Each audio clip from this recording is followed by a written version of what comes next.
Nababwiye turi muri lancement officiel ya filime Agatsirikwa Ntigahere. Ni lancement ya filime y'umugwi BMT Buja. Ni umugwi ugizwe n'umwandisi wa filime akomeye cyane Amede Manirakiza ari kumwe na Fisto cyangwa witwa Giti, nibo tubona nyene bari hejuru y'uwo mugwi n'abandi batandukanye, ariko bafite lancement ya filime imeze neza cyane. Ni filime yitwa Agatsirikwa Ntigahere.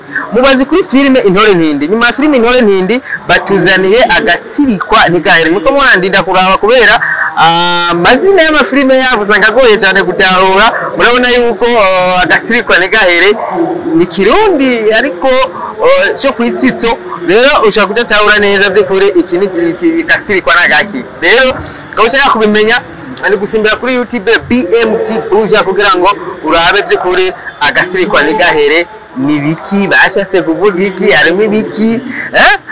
Ni filime neza cyane kuko murazi ko n'umugwi usanzwe w'amafilime meze neza cyane, usanzwe w'amafilime ari ku rwego rwiza, amafilime asanzwe atunganije neza.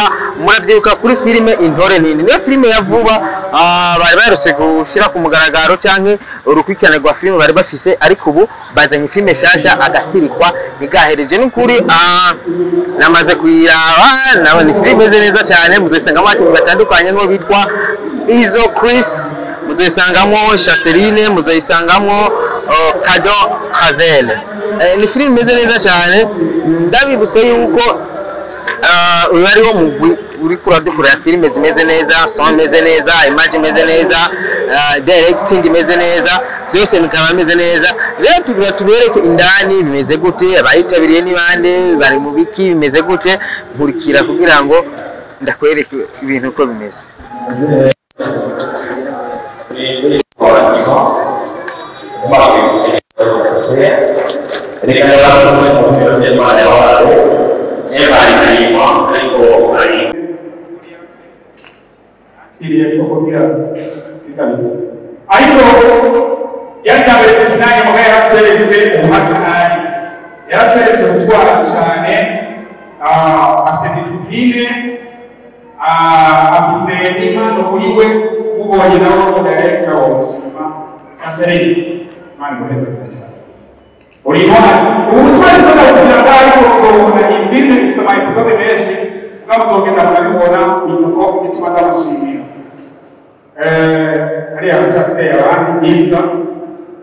Isa nawe uyu mwana sijyamenya ikinanye twakinanye muri filime yitwa Kabayagi nyine sinamwibuka.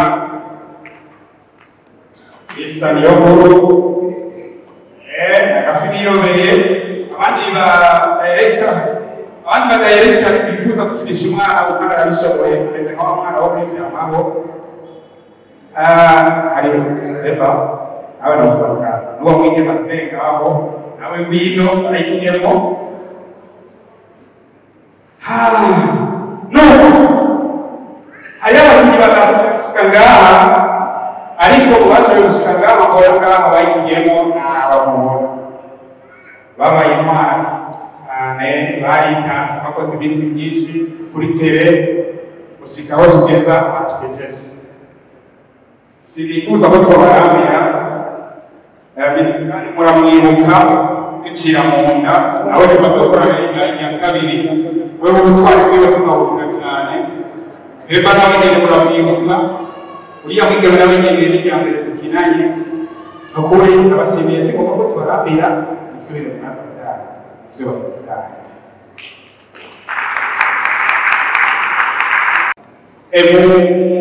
Masegonda make cyaba duhaye bagire icyo bavuga na desa sensibilities ijambo ryanje ngaho akoze.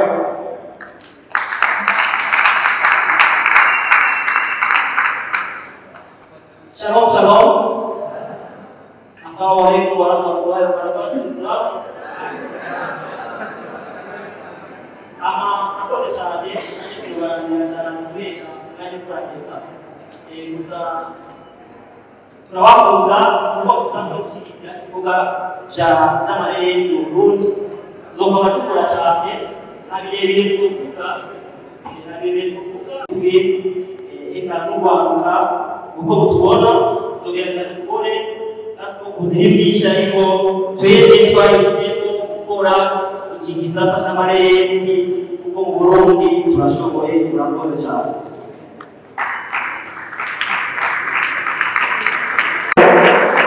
Abakozi bariko bamaze kubibona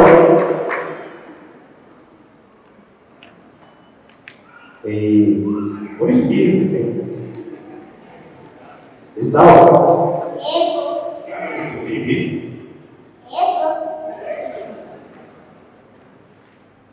Sigira papa na mama ukuba ibara yomoro ya moso suya kanyumanakuru amarita momabiri shase kuyakora cyakira papa mama bakira bati isawa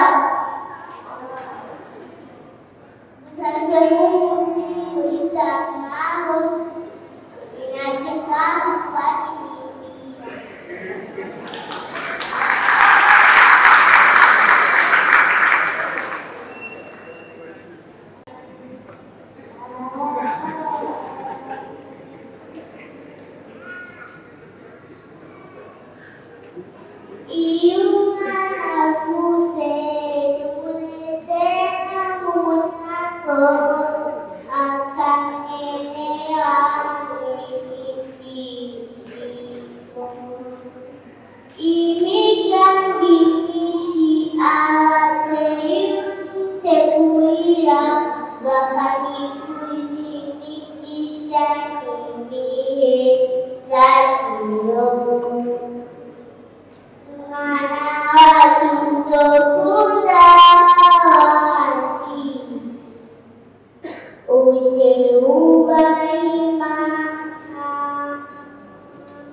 amatara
n'abapateneri babizi abantu yafashiriye kwizera mu mpande zacu akadufasha gutegura imyaka y'isosiyete avuga ko bagiye kubibona ndamushimira rwose ibindi rero turi ibindi ni sosiyete ikoroka ifite akamaro kanini cyane rwose ushobora kubona amafaranga cyangwa ukayatora aho uherereye hose n'ibindi sosiyete ikomeye cyane rwose mu buryo bw'ifise n'igisata cyitwa urutaro twava ni igisata gifasha abantu bavuga ufashe indege ufatishije itike y'indege muri urutaro twava agaruke kuko agukurikirana aho ugiye hose haba magaze amazu y'amahoteli aho uri ushika ugarutse mu gihugu cyawe kuvuga ngo abantu bayaje tugere twiture urutaro twava kugira ngo tugirwe neza abategereje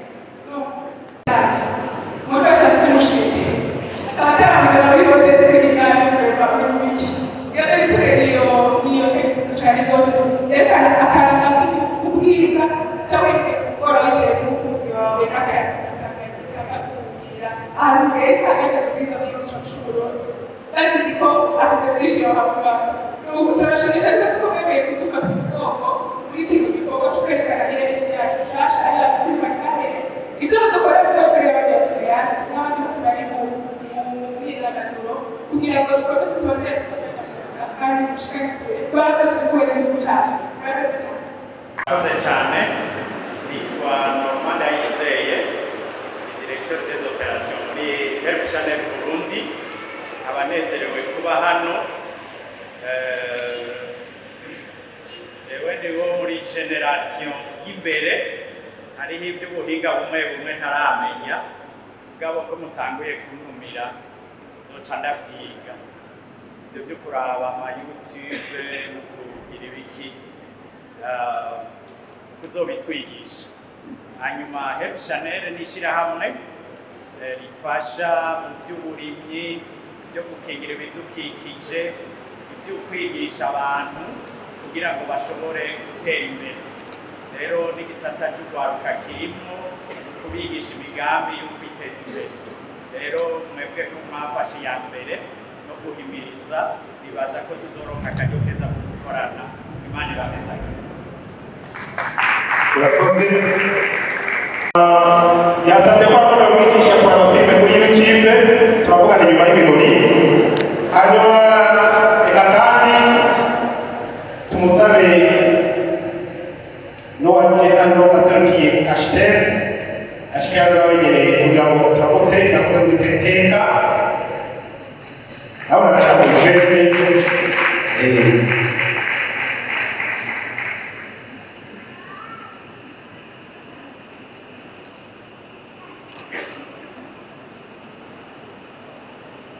Shalom, shalom. Kumazina yitwa Israel Kagabo, abandi administrateur directeur général de l'établissement de paiement de monnaie électronique Cachetel Santa Chobana Baga Kulidaga Kidaga Gabon ko batukeye cash Cachetel Santa Santa cyabukira Burundi cyangwa n'abandi mu gihugu bamara bibiri na gatatu baba bafise icyicaro gikuru kuba Kristo ndabyose kwahoze ari mu gihugu cyacu cy'Ubusanga yizeye ariko Cachetel yamaze kwimukira icyicaro cyayo ngaha imbere ya Butare Hotel turabona ari ubujyanye cyane ya Cachetel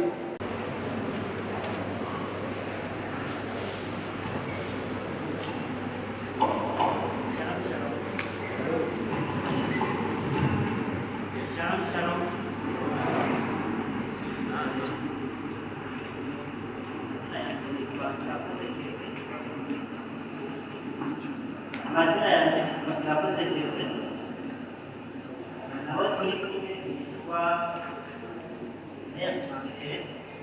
nakoze Berize nakoze Grace nakoze System yo gutanga turi hano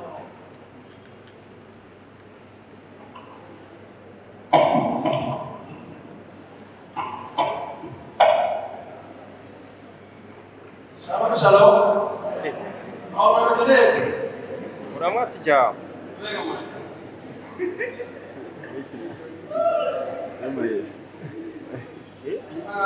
Yitwa Fabien Burundi cyangwa igiraga cy'umweru ndiko yari imari. Hanyuma twe tuhagaze ngaha Iberi Company twamuwe na Minini naye arabaramutsa mwese twamenye ngaha arabaramutsa mwese n'izina rya Yesu Kristo. Amen.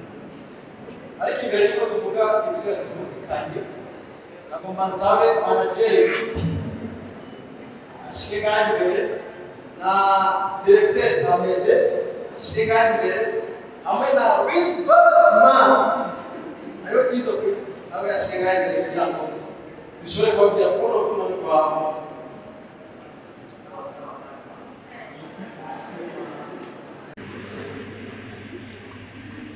Hanyuma mimi naye arashimira cyane BMT Buja kubera ko cyo bamwe gushika ahageze mu munsi kandi arasazanya ko inzira isubira inyuma iwiwe atayihari aho bakomeza gutera imbere ko mwahetse uwisingiza na niyo mpamvu batazokwigira abakoze isoni aho bakunze ku munsi akora intambara zo kubwira abatera iteka. Arasaba umugisha ku Mana byabe ni byinshi atanifuza kugeraho arasenga ngo uzobere mu izina rya Yesu Kristo. Arakeje izo Chris amubwira ati uhaje ari neza kandi ati nibabona kujya mwete uwo uzomenye ko azokorera abantu. Arakeje abagiye bose bagiye mu Knowledge aranagumbiriye cyane mu izina rya Yesu asaba hari ubuhobera Elisa iyo wamwegereye muhobe Elisa ngo wakiranye Elisa ikono yagiye bikadofatiye nakoze ati kandi muhaje cyane muheto ariyo bisaka ati mimi arabakumbuye cyane ati bagiye abakoze iyi film ariko X-ray na Niji Production ati mwana kizabene ati babye urakabyara ibikura ndabakunda cyane kandi ndabakumbuye. Abakinnyi ba filime bose baje gushikira ndabashimiye kandi ndabakunda by'umwihariko muri nkora mutima zanjye ndabakumbuye. Niba agiye kubwira niwawe babera ati mimi azogushimira kubwo muzana muri industry ya sinema ndagutariye cyane kandi ndagukumbuye. Mwese abakunzi bacu mwaje kuba kumwe natwe muhabwe umugisha cyane Imana ibaduheza imirimo. Arakije bariko cyangwa rivuga ati muri duke Imana yamwezagije mu gushyigikira igikorwa cya sinema nduru yemeye kwitanga umuriyoni